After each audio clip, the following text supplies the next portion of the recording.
people, um, because it's a different thing. There's a lot more to worry about.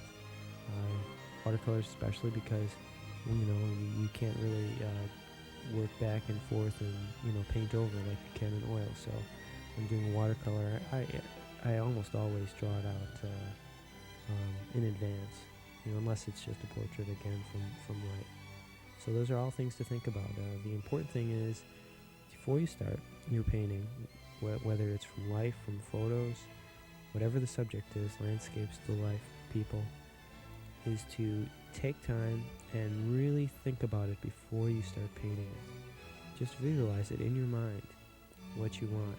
And I can't stress that enough, because I see so many times paintings that people get ideas for later on, and they say, oh, I wish I would have thought to have done this, or composed it this way instead, or started it with this technique, or anything like that.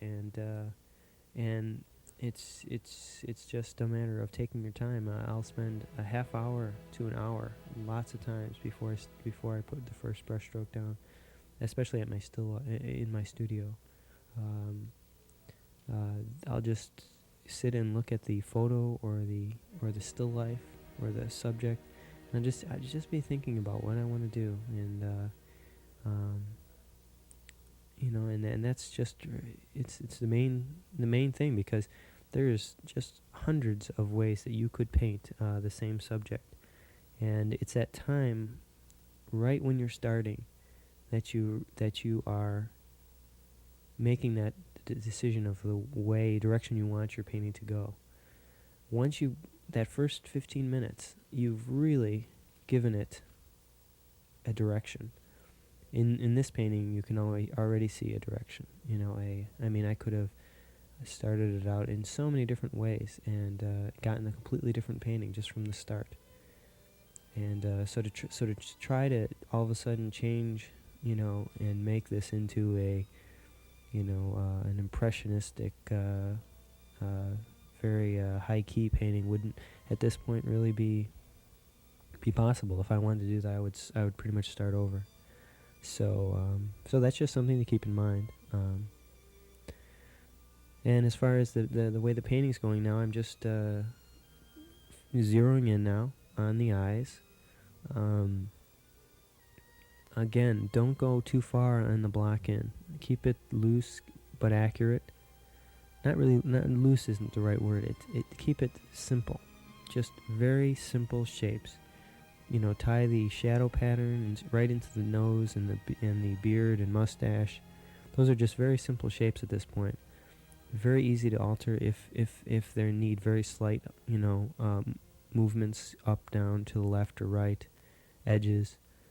But that's the important thing is not to go way into them, before you're exactly positive.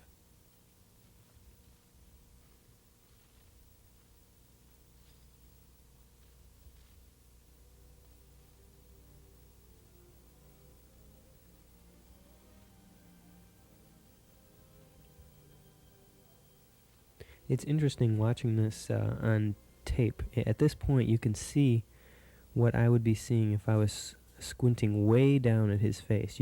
Or when his face was out of focus.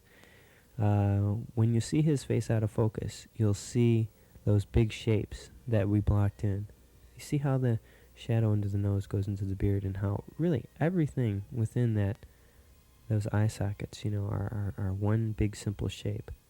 Now, while you're painting, you decide how far you want to squint down, how much you want to open your eyes. You have to squint just to see the shapes, but then how much you want to push them, the light and the dark apart, is up to you. If you want to make this more of a Rembrandt type painting, you squint way down the way it looks when the camera's out of focus, and you'd make those eyes would just barely be visible in the darks. I'm just going for a different feel in the painting, so I'm squinting just slightly down when I actually paint the eyes. I like the colors in them and some of the stuff that was happening. But those are all decisions that you make. And at this point, now that I've started to paint the eyes, that's decided me on, the degree that I'm going to squint. If I were to paint the other eye now, or the nose and stuff, squinting way down, it would look out of place. So again, the importance of, those first few decisions.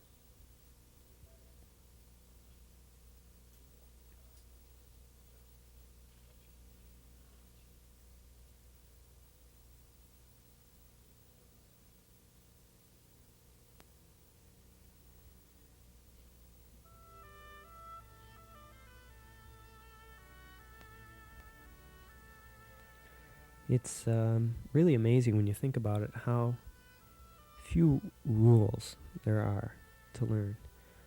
When I was in school, Mr. Parks, he pretty much in the first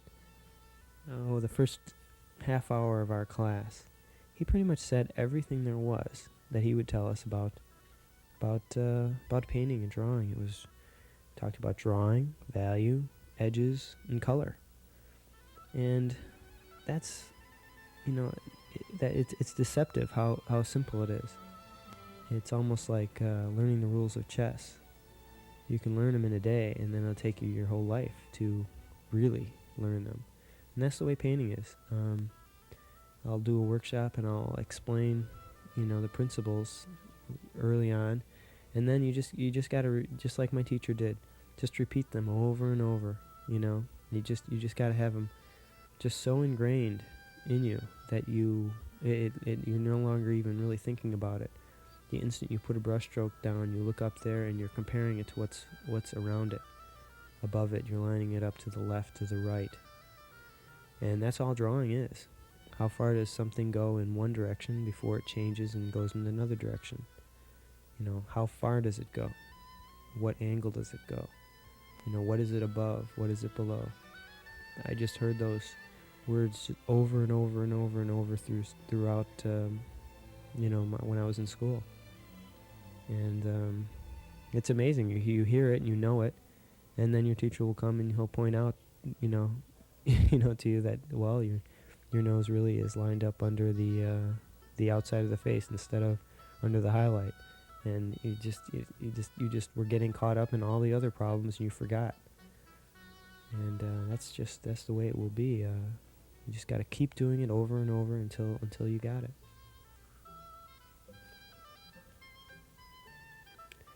So that was drawing. Value, just like we were talking about, squinting down and comparing.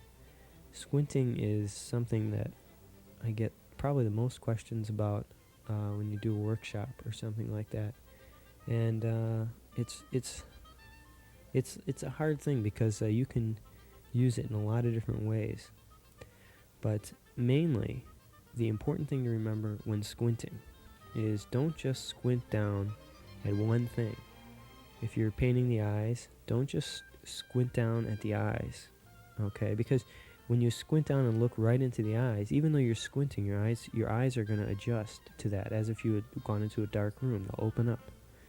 So even though you're squinting, you might still think you're seeing something that's, as light as the flesh, in the light area. Like you can see in mine, I darken the area within the eye socket. Okay, it's not as dark as if I squinted way down, but it's still not as light as anything else in the light pattern. It's still distinctly within a certain pattern. And the way you realize that is because you squint down at the eye socket and you move your eyes around. You move them to the light in the face, to the darkest dark in the hair, and to all the other areas. And in that way, your eye doesn't have time to adjust to either the light or the dark or anything. And so then you're seeing everything in context. You're seeing the eye within its relationship to the things around it. You're not just seeing it by itself. And so that's really important when you squint. Whether you squint way down or just a little bit, you just squint, because that'll tell you when you're painting a shadow, like a shadow on a face. In this painting, there isn't a great deal of shadow. There's only a little bit of a line, but Lots of times you'll see a painting where you'll have a larger area of shadow, and if you don't squint, you look into the shadow, you'll see that reflected light, and you'll think, oh, that's so light, and such a pretty color, and you'll make it that way, and you'll look in your painting, and it just won't look right. And the reason is because when you look in there, your eye has opened up, and you've seen it too light because you're only seeing that one area. But if you squint down and you move your eye around, you compare it to the light and the darkest dark, then you'll see nothing really ever, unless there's an extra light or a mirror that's reflecting the light or something. Nothing in the shadow area can be as light as anything in the light side of the face. And that's just, that's certainly, there's no rules, but that's something that you'll want to keep in mind when you do a painting. Is to separate the light and the darks, and and if you think that it has changed, that's not that way, then just squint down and check it a few times, and that'll tell you. So again, all these things are rules and things that you kind of know, and they're a way of intellectualizing what you're seeing. Okay, lots of times I will be painting, and you'll put certain colors down, and people will come up and ask, "Oh, why did you put that color down? This color, or I'll be asking that of people, and while you're sitting there painting, you start explaining it. You say, well, you can see he's got this red shirt on, and that's reflecting up into the nose, giving it that warmth, or whatever color it is, green, or you'll be painting under a skylight, and you'll know it's a cool light, so that'll give you a cool light side of the face and warm shadow. And there's all kinds of things like that, and you can figure them all out. But when you're actually painting, I'm not thinking about that very much. I'm just trying to paint what I'm seeing and the kind of the feeling that I want to portray. I select certain things, but if you squint and compare, and if you paint it the way the way it is, you don't have to know anything about anatomy or about anything else like that. That all comes in handy when you're in trouble and you need to try to think your way out of a problem. But to be honest, I rarely think about that stuff while I'm painting. I can explain it, but I just don't want to give the impression that you need to, do tons of studying from books and things like that on color theory and on anatomy, and none of that'll hurt. And I've read lots of those books too, but I just know that when I paint, I'm not thinking about that much. I'm mostly thinking about what I'm seeing and just reacting to it. So that's really for me, that's the best thing is to learn, is to just continuously paint and to study what you're painting and to just push yourself to try to paint what you're seeing.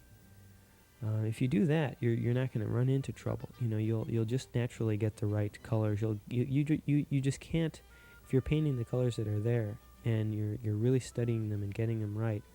There's no way that you're going to have an off harmony because, it's up in front of you. So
since this was a demo and I talked to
onto a hard edge, they all go back and forth, one into the other. And you just have to, you think about those at the same time. And the most important thing is to squint and compare them to other edges. And you want to keep, most of your edges will be softer. There's very few razor sharp edges. And so just keep that in mind, because that's a tendency, is to make things too sharp. It just because there's so much to think about, and you put a brush stroke down, and you just tend to be thinking about the color and the shape of the brush stroke and how thick the paint is, and a brush stroke just left will be pretty hard, and it just seems to be the last thing people think about, and especially hair, you want it to look like it's just like on his beard, how it's just kind of feathering up into the flesh.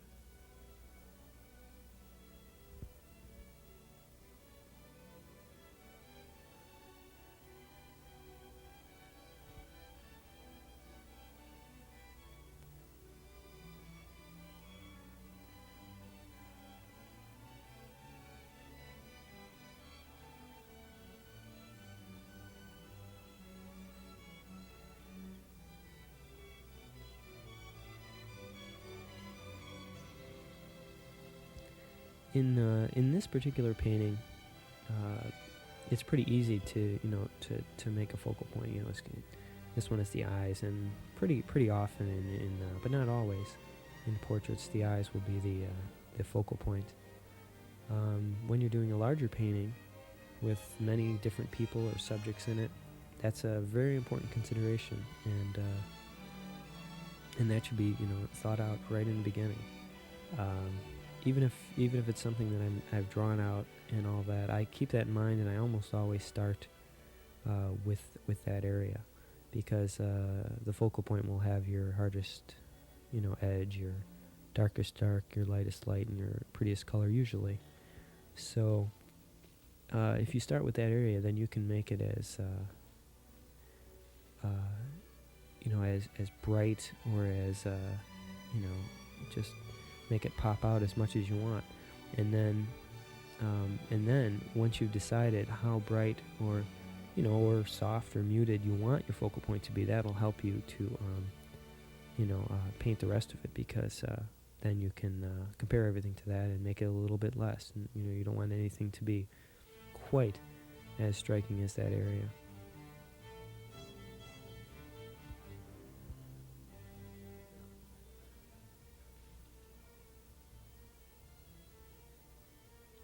Now in this painting, I'm using just very simple colors, and that's just the nature of this particular subject. And what I liked about it was more the shapes and forms, and color for me, it just is one of those things that's so subjective, that it's just up to you to decide how you want to do it. I don't think you should worry as much about that as you do about your drawing and values and color. That's the thing that's the most important.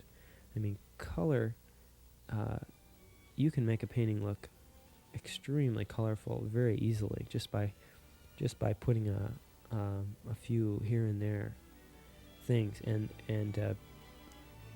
people will come up and look at your painting, and colors will come towards them and grab their attention, but without the drawing and value and edges, the color would be meaningless. It really would be. A painting it's almost like icing on the cake. That's the way I think about it.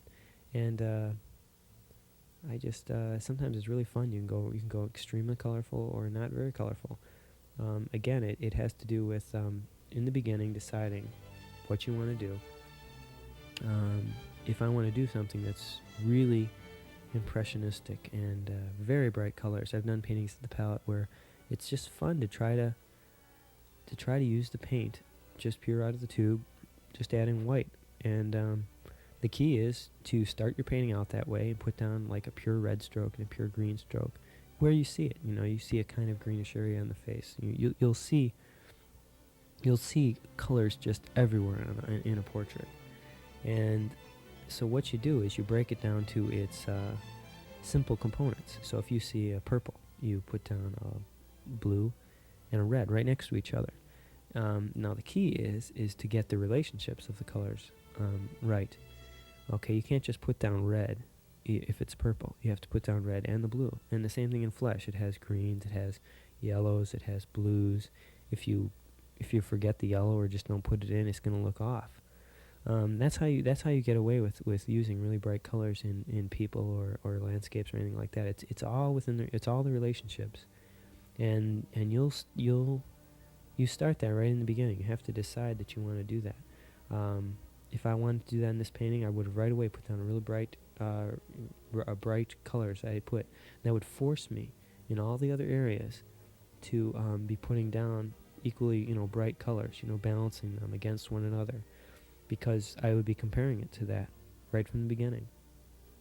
So you can't really at this point, I couldn't really go back in and say I'm gonna really make this colorful, because if I did, it would be a struggle, because I have so much other stuff down that is not that way. It's they're more simpler colors. So if I put down a pure red stroke somewhere, or a pure green stroke or yellow, it's gonna really look off, and it would take so long to try to balance the rest of it against that. So that's up to you to do.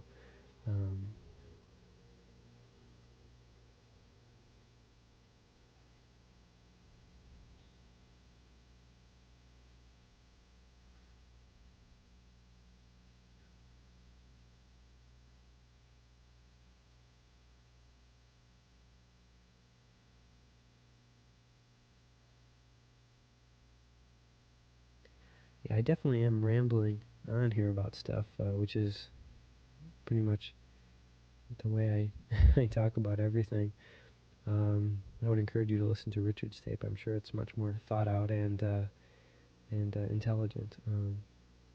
But that's really just the way I paint. I like to when we do these portraits, I like to really react to them, and it's hard sometimes to explain a visual media, and it's also hard because everything that I say is just for me, and I can, every time I say something here on this tape, I can think of a lot of great examples where those rules have been broken. So my teacher, Mr. Parks, was great in that way, that he didn't just say this is the only way to do it. He would tell us, this is the way that I found is the best. He would explain it to us and have us practice it, and then it's kind of funny, but he would bring in examples of people who did it the other way, a totally different way, and got away with it. He would always be bringing in videotapes of Bettina Steinke, Harley Brown, Clark Ewlings, just great artists, and magazines, photographs from old time painters, Elfgren, just tons of things, and I like that, because I don't do everything the way he suggested. I learned it the way he suggested. I always did that, and then if I felt that I wanted to do it a different way, I did, and he had no problem with that, and that's really the only way you can teach, is you say, this is the way that I've found works best for me. I think it's very good for everybody to try to learn as many different techniques, procedures, and things as they can, because then you have those at your disposal. If you only know one technique and you try to force all your subjects into that, then you're limiting yourself. You're limiting what you can paint. I mean, you're if all you do is dry brush, you might do a wonderful job on rocks, but then when you get to really soft clouds or trees, or it just depends. Or if you're trying to paint a different mood or something, you're not gonna it's not gonna work. And so rather than picking one technique and trying to only paint subjects that fit that, I think it's better to learn as many techniques as you can, and then whatever your subject is, you choose the technique. Same thing with media. I'll look at a painting and it just will feel like a watercolor to me, or it will feel like an oil painting to me, or a pastel, or a charcoal, or a Conte. It's hard to explain sometimes why. Some paintings I just couldn't imagine doing in oil or doing them in watercolor. They just, what I want to say about them is can only be said in that language. Really, it's almost like a different language.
Now, as far as backgrounds, that's another personal thing. You could do this in many different ways, and there's tons that would be fine. In this painting, I was just the background. I just wanted to give it a slight bit of a design and not let it compete with the face too much. I usually try to make some sort of a light or dark pattern. If I'm doing a lot on the background, I want it to connect to the sides, and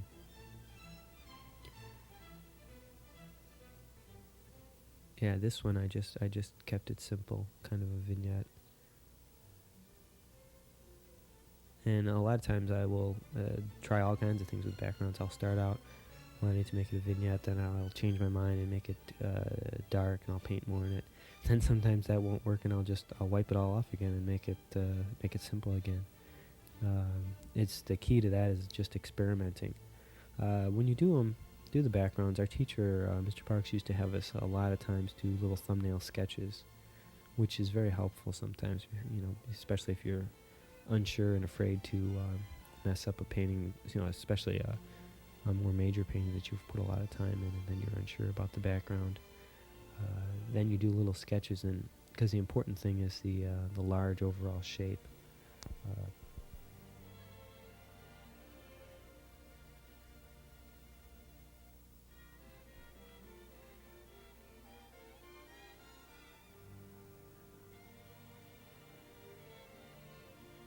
The main thing really that I'd like to say at the end is just paint. Do a lot of painting if you want to learn.